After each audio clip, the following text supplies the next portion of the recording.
Hari ini, di hutan yang cerah dan dipenuhi cahaya matahari pagi, Pipit si kelinci membuat kue wortel yang paling lezat.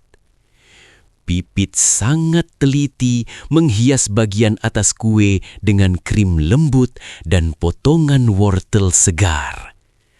Aromanya sangat harum menyebar ke seluruh penjuru hutan dan membuat perut siapa saja yang menciumnya pasti berbunyi. Pipit berencana untuk membagikan kue istimewa ini kepada semua teman hewan di hutan untuk merayakan awal musim semi yang indah. Pipit sangat bangga dengan hasil karyanya hari ini. Dengan hati-hati, Pipit membawa kue besar itu keluar dari rumah pohonnya. Langkahnya kecil namun pasti, menjaga agar kue berlapis krim itu tidak goyah sedikit pun. Di tengah perjalanan, ia berpapasan dengan Boni, seekor beruang coklat besar yang sedang asyik mengendus bunga-bunga liar. Namun, sepertinya serbuk sari dari bunga itu masuk ke hidung Boni. Hidung Boni mulai berkedut-kedut hebat, matanya menyipit, dan ia menarik napas yang sangat dalam. Pipit yang melihatnya mulai merasa ada sesuatu yang tidak beres akan terjadi. Dan benar saja, Boni melepaskan bersin yang sangat luar biasa kencang bagaikan badai kecil. Angin dari bersin itu menyapu dedaunan, bunga-bunga, dan tentu saja kue wortel kebanggaan Pipit. Kue itu terlepas dari nampan dan melayang tinggi ke udara bagaikan roket yang meluncur ke langit. Pipit hanya bisa terpaku dengan mata terbelalak melihat kue lezatnya kini berputar-putar jauh di atas dahan pohon ek yang paling tinggi. Boni tampak sangat terkejut dan merasa bersalah, sementara Pipit langsung memasang wajah penuh tekad.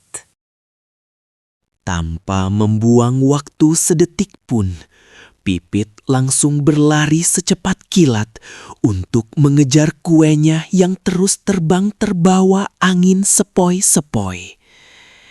Kaki-kaki kecilnya melompat lincah melewati akar-akar pohon besar, bebatuan sungai, dan semak-semak beri.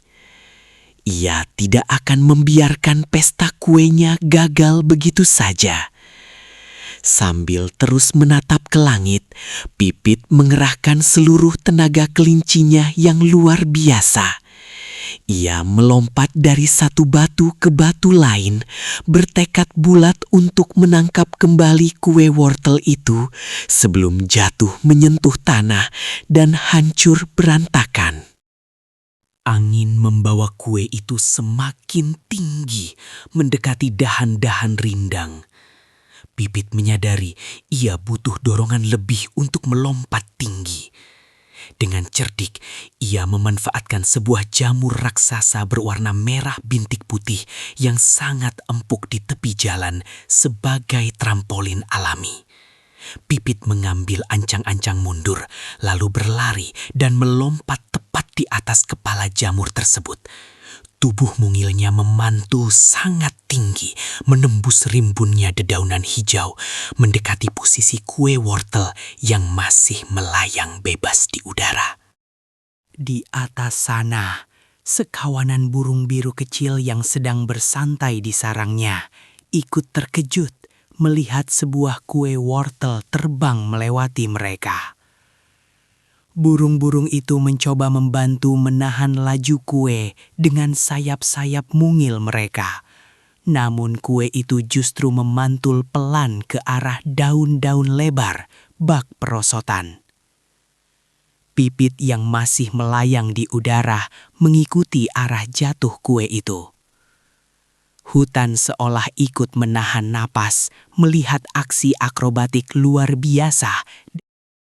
Waktu seakan berjalan lambat ketika gravitasi akhirnya menarik kue itu turun ke bumi. Pipit merentangkan kedua tangannya dengan pandangan fokus yang luar biasa tajam.